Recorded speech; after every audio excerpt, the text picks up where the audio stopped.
I want to just conclude with discussing another part of the health care reform, and this is good for businesses, it's good for parents, it's good for children, and this is the insurance reform. I was the insurance commissioner in California for 8 years, 91 to 95 and 2003 to 2007.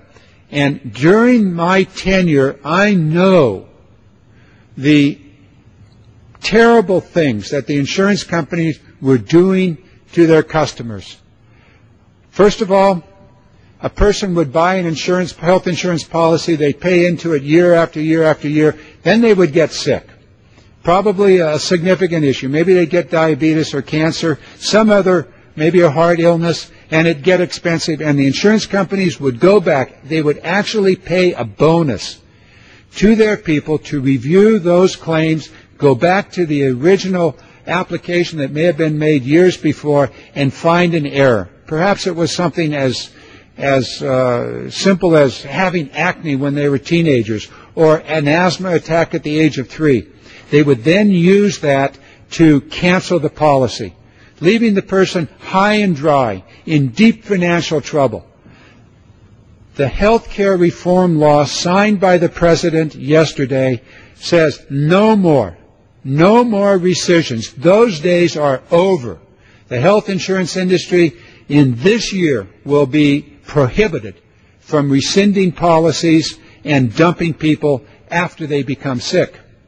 Now, for those that are already sick and don't have a health insurance policy, the legislation provides for people that are 50 to 65 who have a pre-existing condition, and this is the population that is literally unemployable because they're sick. They have some pre-existing illness, and no employer up there would want to pick them up because they know that if they were to hire that person, the cost of health care for all of their employees would go up. So those people are left out. But under the new law, there's a solution for them. It's a high-risk pool that starts immediately. It goes into place in the next 90 days. And those people, and there are millions that fall into this category, they'll be able to get insurance. They will not have to face bankruptcy. They will be able to be employable. This is an enormously important thing, and I've seen this in my days as insurance commissioner. We didn't have the ability to deal with this except in a very narrow way in California with what we call the high-risk medical insurance program. But now with the federal government assistance, people will be able to get insurance. The same thing for young children, infants. The day they're born, they come up with some serious illness. Let's say it's a heart issue. That child cannot be insured under the old program, but now that the President has used his left hand to sign the legislation, we now know that those children, from the day they are born until they are 26, will be able to get insurance, and their parents will be able to insure not only themselves, but also their child. The day I was sworn in, 2 days after I was sworn in, I stood here on the floor and I spoke about the health care reform that I voted on November the 6th. And I spoke about a dear friend of mine whose child was born with a kidney ailment. He and his wife struggled for years to find the money to pay for the insurance. Their insurance was canceled. They had it when the child was born, but their insurance was canceled by the insurance company because the kid had a very serious kidney problem. With the new law in place, the hardship that family has gone through for now 20 years is over. The insurance policy that they had the day the child was born cannot be canceled. And so for that family, and millions of families like that, the insurance reform provides an immediate benefit. And for all of the men and women out there, the mothers and fathers that have a kid that is approaching the age of 23 and about to be thrown off the family's insurance policy, know this, that with the bill that was signed yesterday, and in 6 months, that child, young adult, will be able to stay on the family's health insurance policy until the age of 26. And I cannot even begin to count the number of calls that I've had and emails I've had saying, oh, thank God. I know as a parent that my child will continue to have health insurance at least until they're 26, and then at that time, 2014, the rest of the program kicks into place. Final point is this, and that is pre-existing conditions for all of us.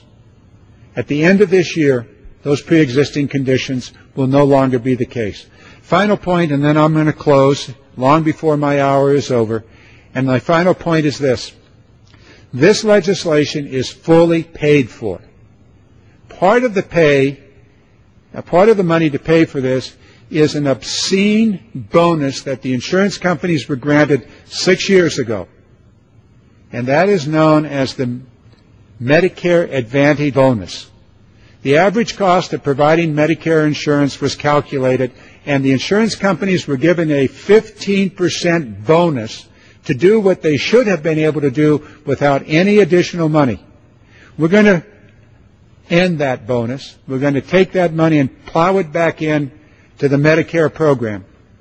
And the Medicare program, by law, no benefit reductions. That's what the law says. I hear a lot of other talk out there and a lot of scare tactics, but the fact is that the Medicare Advantage program will continue, but the bonus that was given to the insurance companies, an unnecessary, multi-billion-dollar bonus, is going to end, and the money will be put back into the basic Medicare program so that the financial solvency of the Medicare program will be extended 9 years.